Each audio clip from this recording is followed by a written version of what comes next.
let's end with energy, another sector that has been whipsawed by some of these trade tensions. Off its highs of the day as OPEC meets in Vienna, energy is still down sharply off its high, but it has made a comeback, a huge comeback in the last month. What is the best way to play this energy rally, Marianne? So we specifically looked at the segment called oil services, and that's the sector that we think is not really benefiting.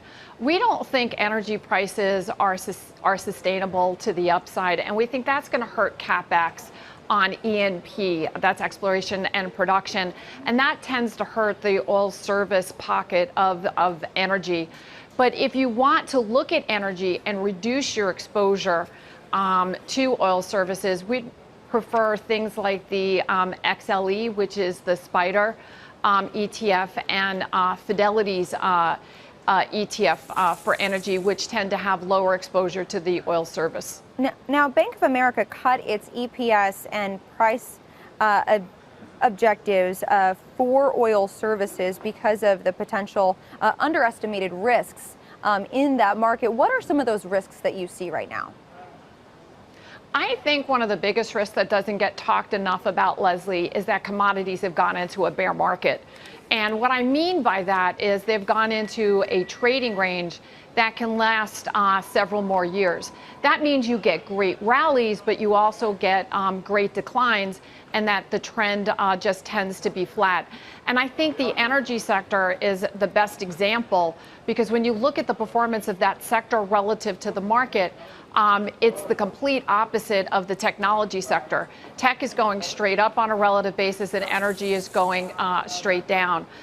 There's great companies certainly in that space, but we don't see any leadership characteristics.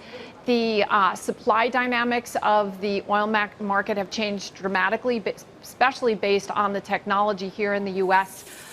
With fracking. So energy is not necessarily one of our top picks to be in the market. But if you wanted, again, to have that exposure, we think oil service gets hurt a little bit more, and you want to reduce that exposure. So you want to focus on the ETFs that have less exposure to the oil services, which I mentioned are the XLE and the Fidelity ETF for energy. Dave, are there any pockets of opportunity that you see within the energy sector that you would point to in this current environment? Well, we've actually seen an uptick in some of the alternative energy stocks, which I think is interesting. TAN is one that's on the solar energy, FAN, which is on wind energy. I think those are interesting sort of sidecar plays. I agree. I think this is a tough market for traditional oil stocks. I also agree that XLE is the way to play it here. You're getting much more exposure to refiners and marketers who really are just going to be subject to daily demand and not so beholden to changes in OPEC.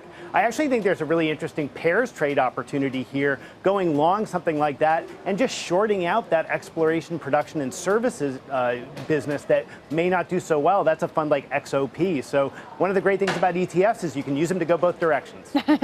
That is certainly one of the big benefits that institutional investors see in ETFs. That does it for this week's ETF Edge. I'm Leslie Picker. My thanks to Marianne and Dave for joining us today. And thank you for watching. You can find all of our latest videos right here on our website, etfedge.cnbc.com. We'll see you next Monday, same time, same place. Have a good week. Get the ABCs of ETFs with the ETF Edge newsletter, your weekly update on the hottest trends in the nearly $4 trillion market of exchange-traded funds, expert analysis, actionable ideas, and exclusive insight from host Bob Pisani. Sign up now at cnbc.com/ETF Edge newsletter.